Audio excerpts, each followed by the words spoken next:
Well, it has certainly been a hectic few months in the ongoing Russian invasion in Ukraine.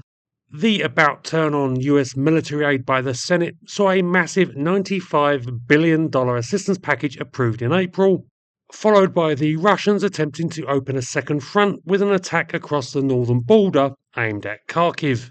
This in turn was followed by the Western nations supplying Ukraine with advanced long-range precision weapons, lifting their restrictions on their usage against targets in Russia, a move that has basically alleviated much of the pressure that the Ukrainian armed forces, the UAF, were under. But now there is another piece of news that will no doubt send Putin's blood pressure further rocketing and further improves and secures Ukraine's military capabilities. On Thursday, the 6th of June, President Macron of France announced that he intends to authorise the transfer of Mirage 2000 jets to Ukraine, with pilot training to start this summer. Macron stated in his speech that this would mean, by the end of this year, there will be pilots for the Mirages, and so the assumption is that the Ukrainian Air Force will be flying French-supplied fighters by then or the beginning of next year. So what exactly are the French supplying? The Mirage 2000 is an older fourth-generation fighter and attack aircraft that is in the process of being replaced in most users' service, but is still an extremely capable platform. The variant currently in use by the French, and therefore assumably the one that will be supplied, is the Mirage 2000 5F, which has seen considerable upgrading and can use the latest French air-to-air and air-to-ground weaponry. Though an older aircraft, the Mirages are certainly equivalent to the F-16s that are in the process of being transferred to Ukraine by various European countries, and will no doubt be a welcome addition to the Ukrainians, whose old MiGs and Sukhois have done remarkably well, but must be increasingly difficult to keep airborne due to age and spare part problems. Now, the French haven't said how many Mirages they intend to send, and supposedly only between 20 and 30 of the aircraft were modified to the 2005F standard. But there are other international users of the type currently retiring them. Plus, I suspect that France still has older Mirage 2000s in storage that could be supplied and updated as well. In addition to the Mirages, Macron also stated that the French will train and equip an entire new brigade of 4,500 troops for the Ukrainian army. The announcement of this fresh support is a further hardening of the French position on being one of the foremost supporters of Ukraine. A remarkable change in policy considering that France was for the first year of the Russian invasion far more cautious and counselled its allies to be circumspect in their own weapons supply policies. But the announcement that France might send military trainers into Ukraine itself last week, now followed by the Mirage announcement, shows that the days of contemplation seem to be fully in the past for France. In regards to French military personnel deploying to Ukraine, it will be interesting to see if this entails things like aircraft servicing and maintenance personnel, which will considerably shorten the length of time it will take for the Ukrainians to actually get the Mirages into service. All of this raises the question of what changed for France. Well, while I am sure that burgeoning European concerns about what a victorious Putin might do next are likely the primary motivation, along with a desire to be seen as the leader in the EU as neighbouring Germany continues to flip-flop on its levels of support to Ukraine, I do also suspect that a fair measure of Paris's new grit is due to be frank, vendetta. It tends to get overlooked in the English-speaking press that France has had a rather bad couple of years in its old colonial stomping grounds in Central and West Africa. Despite the end of the French Empire, this area has been firmly within their sphere of influence for decades, but all that has changed in the last few years.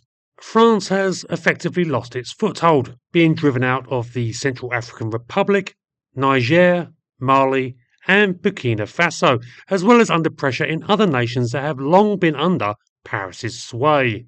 And while you often hear talk of decolonialisation in those countries that France has retreated from, and other areas they are being pressured in, it is notable that the French military has been immediately replaced by the Russian Wagner Group, who, despite the death of their founder after his ill-considered coup, are still in business. Indeed, they often proceed to seize valuable resources in these countries, but that really is another topic. The long and the short of it is, France is losing in its traditional areas of influence to Russia, and I suspect they don't like it much. Plus, there have been some situations in metropolitan France itself which also likely play a part in Macron's decision on the Mirages. Earlier this week, 5 coffins draped in the French tricolour and inscribed with French soldiers of Ukraine were left at the Eiffel Tower in a stunt that French intelligence say was staged by the Russians. More seriously, the French authorities arrested a man on June 5th after he accidentally blew himself up on Monday while making a bomb. The suspect, who is currently in hospital being treated for burns, is a Russian Ukrainian from the Donbass region, currently occupied by Russia, and who some sources claim was once in the Russian army. He was also reportedly in possession of firearms and fake passports. Obviously, a foreign country engaging in terrorism, as is suspected, is hardly welcome news at the best of times. But there might be an even more sinister motive in what is going on. The Paris Olympics is due to begin in July and has been the subject of a Russian disinformation campaign warning about the threat of terror attacks against the event. Except now it looks like said disinformation campaign may have been a prelude to actual terror attacks to be carried out in France by, as alleged, Russian agents. As said, a fair bit of speculation, but it is interesting that Macron's sudden announcement follows a day after the failed bomber's arrest. And there are some other factors that likely weigh in on the French decision, factors that don't actually concern Russia. While the United States is by far Ukraine's biggest supporter in its fight against the Russian invasion, it is still a subject of concern. Despite relaxing certain restrictions on weapon use recently and permitting the sending of F-16s to Ukraine by European users, the US still has a veto on how those aircraft will be used. President Biden has stated that President Zelensky of Ukraine has given a guarantee that these aircraft won't be flown over Russian territory. This naturally constrains the use of these aircraft to being purely defensive. Critical, no doubt, but as demonstrated by the change in policy on long-range strikes, a major disadvantage to the Ukrainian armed forces.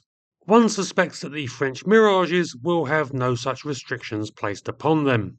Indeed, the French policy of independently developing their own modern aircraft has long been a boon for those wanting modern aircraft and weapon systems independent of Washington's interference.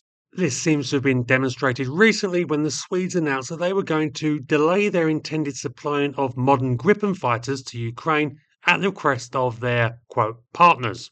Again, one suspects that the French will be far less prone to outside pressure in this regard. Plus, the recent news that the US and its allies is only currently capable of training 20 Ukrainian pilots to fly the 85 F-16s that are scheduled for transfer also means that Macron, stating explicitly that they will train pilots, shows that France seems to intend to take up the slack. And, of course, there is the final elephant in the room, the upcoming US election. Donald Trump remains an uncertain commodity when it comes to Ukraine. Should he win the election, then the future of US support for that country is an open question, and so one suspects that the French may think it prudent to plan for the possibility that the United States may change its Ukraine policy entirely after the election.